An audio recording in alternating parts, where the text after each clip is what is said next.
आता पाहूया दिवसभरातल्या टॉप 9 मोठ्या राजकीय बातम्या। स्थानिक स्वराज्य संस्थांच्या निवडणुका महायुती म्हणून लढणार, या निवडणुकांमध्ये आम्हाला यश मिळेल, चंद्रशेखर बावनकुळेंकडून विजयाचा विश्वास।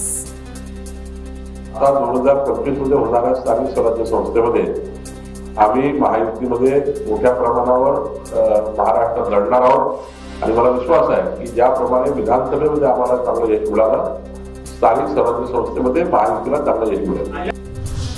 पालकमंत्री पदावरून होणारं रस्त्यावर होणारं प्रदर्शन हे योग्य नाहीये। आम्ही नाशिकमध्ये पालकमंत्री पदावरून भाजपची नाराजी असं नाही, आम्ही येऊ दिलं नाही, बावनकुळेंकडून शिंदे गटातल्या नाराजी नाट्यवटिका। नाशिकमध्ये मोठ्या प्रमाणावर भारतीय जनता पार्टीचं प्रदर्शन होणार होतं, भारतीय जनता पार्टीच्या नेत्याशी बोललो आणि कुठलंही प्रदर्शन होऊ दिलं नाही। एकनाथ शिंदेजी या दखल घेतील। पालकमंत्री पदाला ब्रेक लागल्यामुळे आदिती तटकरे यांना दुःख, मंत्री भरत गोगावले यांची आदिती तटकरेंवर टीका। आमचा शिंदे साहेबांवर भरोसा आहे, ते योग्य निर्णय घेतील असंही वक्तव्य। त्यांना दुःख नाही झालं, दुःख झालं त्यांना जो काय पालकमंत्रीचा ब्रेक मिळाला आहे त्याबद्दल ते दुःख झालेलं आहे, कारण आम्ही योग्य रीतीने चाललोय। गोगावलेंचं वक्तव्य आश्चर्यजनक, मी मताधिक्याने निवडून आले, निवडणुकीत सगळ्यांनी एकत्र काम केले। आदिती तटकरेंची गोगावलेंच्या वक्तव्यावर प्रतिक्रिया। पण अशा पद्धतीचे वक्तव्य हे करणं माझ्यासाठी सुद्धा ते आश्चर्यजनकच आहे, कारण शेवटी मी आज ज्या मताधिक्याने निवडून आलेली आहे त्याच्यामध्ये महायुतीचे नेतृत्व असतील, तिघांच्या नेतृत्वाखाली आम्ही निवडणूक लढवलेली आहे। वादाच्या पार्श्वभूमीवर नाशिक रायगडच्या पालकमंत्रीपदाचा तिढा काही दिवस कायम राहण्याची चिन्ह, शिवसेना आणि राष्ट्रवादीकडून दबावाचं राजकारण सुरू। अपात्र महिलांचे पैसे परत घेणार नाही, आदिती तटकरेंनी भूमिका बदलली।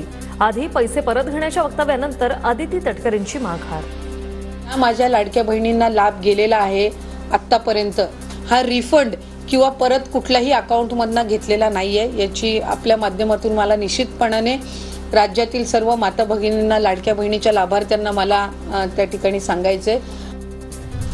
कोणत्याही योजनेत 2 ते 5% गैरप्रकार होतच असतात, गैरप्रकार होतो म्हणून योजना बंद करावी या विचाराचा मी नाही, माणिकराव कोकाटेंचं वक्तव्य।